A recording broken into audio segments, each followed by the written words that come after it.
The Navy SEALs and Delta Force? Bruh, this gonna be a banger. Let's check it out. Saturday, March 23rd, 2003. An Army private wakes up inside an Iraqi hospital, confused and severely injured, taken prisoner of war after her unit was separated from a convoy and ambushed in Nasiriyah, Iraq. And the missing privates. Females were allowed to go on patrol? Let me know. I mean, I'm sure nowadays, right? Because there's female infantrymen, but unless this was like a convoy with like medics and like cooks, I don't know how she got kidnapped. I didn't know females were allowed to go on patrols like that because if they get kidnapped, it ain't as it's not just abuse. Like they do stuff to them to the females. So shit, that's crazy. I would not allow that. His family anxiously awaited to learn the fate of their daughter. And after 9 days of captivity, Special Operations Command acquired intel on her whereabouts at the hospital. A team of Navy SEALs, Air Force PJs, Army Rangers, and Delta Force officers. Dang, bro, they sent everybody, bro. They sent everyone. A team of Navy SEALs. Holy crap, they sent the SEALs. Air Force PJs. I don't know about the Air Force PJs. I don't know anything about them. I'm guessing they're a tier 1 unit in the Air Force. I've not heard about the PJs. I might have to check them out. I've never heard of them, but Army Rangers, they lead the way. We know Army that. Rangers. We know that. Delta Force operators. Delta Force too? Damn, bro. Delta Force, they look.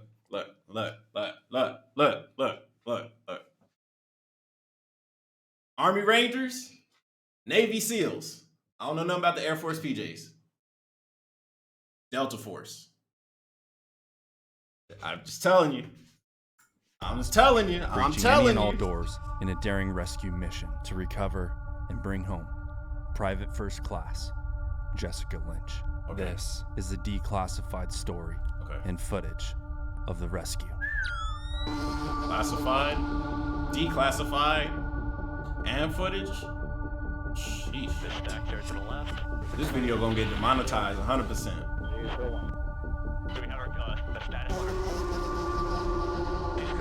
Is this the actual radio chatter, or is this something you found?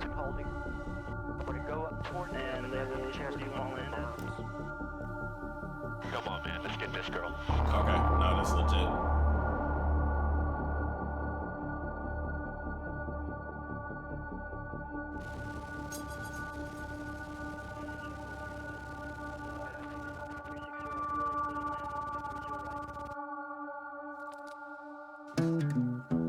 So they cleared a whole hospital. Yeah, that's why they sent everybody. From humble beginnings, hailing out of Palestine, West Virginia. Bro, what is this? No, bro, I don't care about none of that. I don't care about none of that. No, I don't care about none of that. Hospital employees still remained and reportedly attempted to help the... This is what I want to... What's your name? How'd she get separated? 2003, Jessica was deployed and found herself at the confluence of the invasion of Iraq.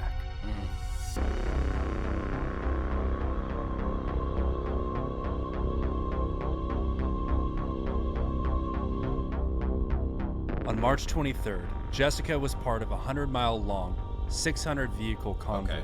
She was attached to the 507th Maintenance Company when her unit became separated from the convoy after making a wrong turn. The Humvee, which... Bro, how? How do you get separated? And you guys got 100 vehicle, and I get it. The vehicles aren't going to be like so super close to each other. Of course, IEDs, right? But bro, y'all got comms. Hello? Hey, I don't see you guys. Hey, which way? Which turn? Left, right? Like... Jessica was traveling in, driven by Lori Piestewa, was ambushed near Nasiriyah, a major crossing point over the Euphrates River. Lori Piestewa drove at a high rate of speed to evade the torrent of gunfire, but in a matter of seconds, the Humvee was hit by an RPG, sending the Humvee crashing into the rear of a tractor trailer. 3 inside were killed on impact. Lori Piestewa, Shoshana Johnson, and Jessica Lynch survived but were severely injured. Johnson, along with Private First Class Patrick Miller, would soon be stashed in various locations throughout Iraq. What's your name? Shauna. Shana? And after the ambush, the Iraqis went back to check the vehicles and found Jessica Lynch and Lori Piastua, alive but in grave condition. They were both taken prisoner, and the families of the 507th anxiously awaited news of their missing loved ones. There was no time for proper memorial services for the 507. War meant they had to focus on the next military task. What do you think the fate of a woman is in the hands of Saddam Hussein? She's got to be scared. It's common sense what's going to happen to female prisoners of war. Yeah, it's fucking terrifying. It's inevitable. Jessica Lynch and Lori Piastua were taken to a Nasiriyah hospital. The Iraqi forces, otherwise known as the Fedayeen, were not stupid by any means. They knew exactly how far Americans would and wouldn't go. They would use buses to move around the city, as they understood U.S. troops wouldn't attack a civilian bus, and they applied this method to their staging areas and compounds, such as schools and hospitals. Hide them with civilians. Where they stashed Jessica and Lori. Although some of the hospital employees still remained and reportedly attempted to help the wounded Americans by applying bandages and administering IVs, it seems they may have done more harm than good, as Lori Piastua, inadequately treated by doctors, succumbed to her wounds. I mean, you can only do so And as for Jessica, she finally came to at the hospital and observed Iraqi men standing over top of her. And as she tried to flee, she realized in that moment she couldn't move in the severity of her wounds.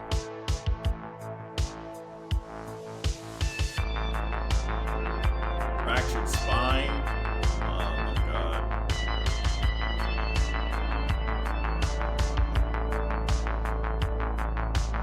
Two of the men in the hospital attempted to amputate Jessica's leg. Jessica fought them off with an oxygen mask, begging the men to leave her alone. And somehow, they eventually did. But this unpredictable behavior from her captors would continue over the next week. There are several different accounts of what exactly occurred at the hospital. The hospital staff, including Dr. Harith al-Hossona, reported to have shielded her from the Iraqi forces who overtook their hospital. Yet other accounts report that Jessica was beaten by Iraqi forces. It's my understanding that Jessica's account of what happened is somewhere in the middle. Yeah, of course. Of course. As on March 30th. Yeah, the Iraqi nurse, like, I'm sure she was like, okay, I'm a nurse at a hospital. I gotta protect people. A dude comes in with a gun, says, get out the way, like, and they're angry. Well, like, there's only so much you could really do, right? You could say, get out, like, this is wrong, this and that. Like, she's not the one that did this and that. It's like, bro. It's war, bro. War, ain't no good guys in war. 30th, Dr. al-Hossona reportedly attempted to deliver Jessica back to U.S. forces via ambulance. However, the ambulance was fired upon and she was returned to the hospital. Of course. And left abandoned within. Alone, she feared she would die in the hospital, either at the hands of the Fedayeen or all likeliness of the building being bombed in the crossfires of a war. With what little hope she had, she held on to it, and as fate would have it, an Iraqi civilian tipped off a group of Marines. The man's claims were validated, and the man was sent back to the hospital to gather intel. And the op was made. A team of Navy SEALs and an element from the Joint Special Operations Task Force 121, composed of U.S. Army Special Forces Green Berets, Air Force PJs, Army Rangers, 160th Special Operations Aviation Regiment, and Delta Force, coordinated the operation. And fun fact, former Navy SEAL Andy Stumpf was part of this team, which is, I think that's pretty cool. Intelligence gathered at the time reported that the hospital could potentially hold 500 plus Fedayeen adversaries. The ops team ran scenarios through tape outlines of the hospital blueprints. They knew where the doors and stairs were.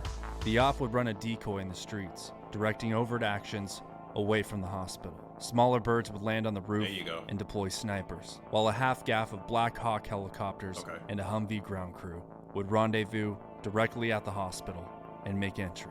The plan was just about as perfect as the plan could be, and on the evening of April 1st, the team of special operators raided the hospital to save Private Jessica Lynch. The rescue.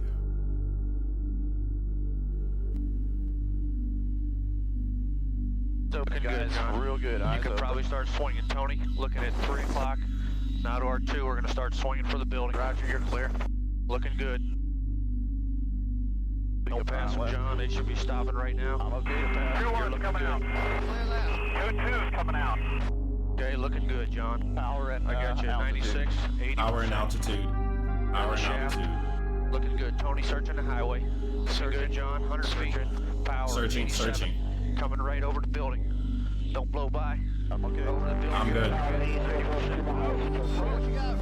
Radio chatter. Get him out. Get him out, get him out, get him out. Show him what you got, Roper's away. Show him what you got, Roper's away. They're going down.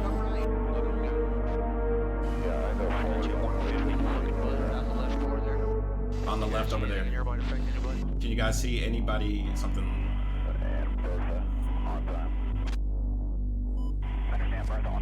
Understand. Power reading 04. 15 something. Highway. Highway on the car, left side. I see the car. Clear the wires. Coming down.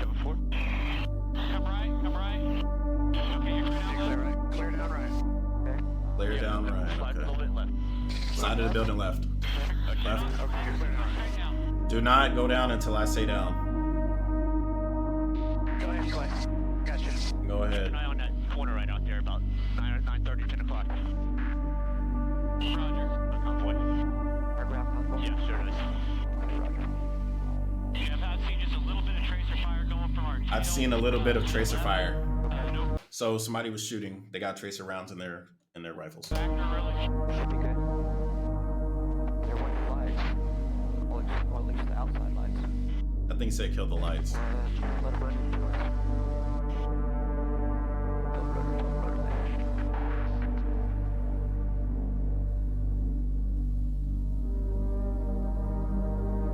This is impressive. There you go. Quick, quick, quick. Get on the objective now. Okay, Eight minutes. blocking positions off to the right. All your weapons are holding to the right. Good shit. All your weapons are holding. Defensive position. So they got the area surrounded. They're defending on the outside, even though like they're in enemy territory. Like it looks good. They got the Humvees up. They got the 50 cals up. Everything looks good. But at the same time, enemy territory, RPGs, any building. They got snipers across the street. Everything's looking good. The other teams are going inside, trying to get in as fast as they can, find the girl, get out, go home. Hopefully, that's what they're trying to do.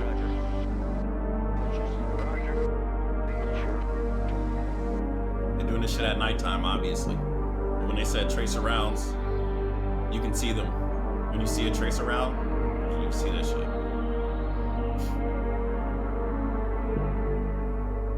It's like Call of Duty. Princess 4-3, Golf 01.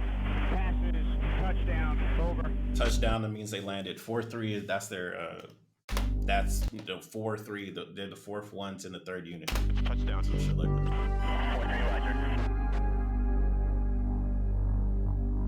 Here she comes, fellas. Moving this way.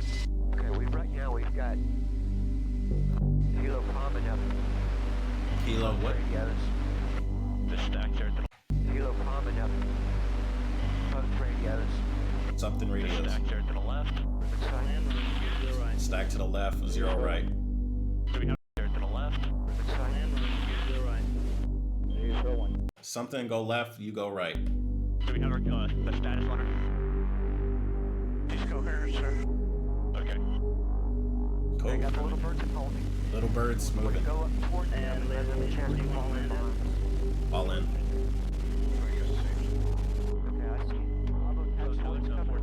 I see Bravo.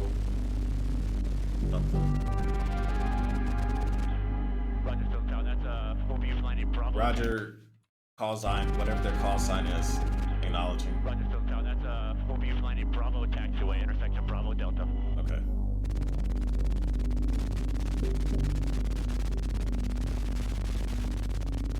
And check 4-3, flights report when all landed. Report when all landed. So So whenever you guys all land, report in. All right, who do we got? Everybody's here, good to go. Gear's good. Clear your rifles. Mission complete.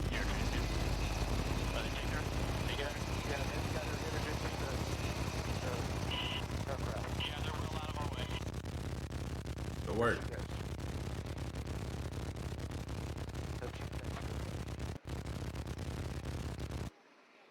No combat either. Woo! Smooth day. It's always a smooth day when there's no combat.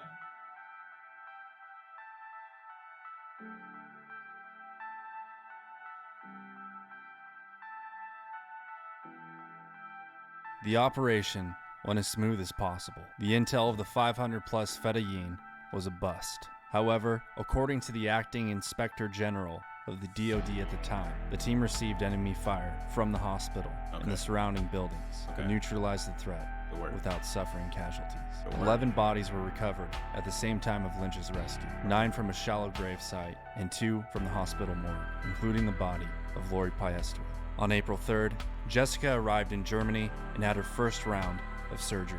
On April 12th, she returned to the United States to Walter Reed Medical Center. And on July 21st, she's presented with the Bronze Star, Purple Heart, and POW medals for her service in captivity in Iraq. And on July 22nd, Jessica Lynch is discharged from Walter Reed Medical Center and is finally brought home. Ain't no mother. I mean, it's a decent ending, but bro, like, no, like, that's crazy. And RIP all these people.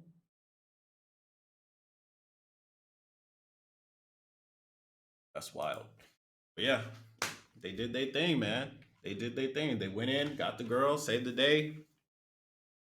I mean, and that's the crappy part is like, how did this even really happen? Because a 100-car convoy, you know, like, yeah, it's Iraq. They're gonna take fire. Like, they will take fire.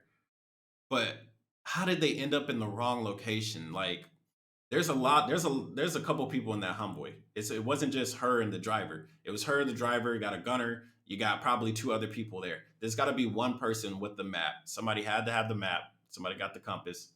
Somebody has probably 2003. They should have there's a digital map as well. I don't know how they got lost. Like, there had to be something like communication error, breakdown. They got the radios. Like, I don't know. I don't know. Honestly, I don't know. Like, the army be messing up. Like, they do. They mess up. I don't know. It's sad. It's sad that a lot of people lost their lives. I'm glad that Delta Force and the SEALs and the Rangers, they got it done. They got the job done. But like, there's a lot of questions just running through my mind. But that was a great video. Of course, he's not going to show the combat footage. There's probably combat footage you can find on the web. But that was interesting. That was cool. It's your boy Miss. Comment, subscribe. See you guys next time. Peace.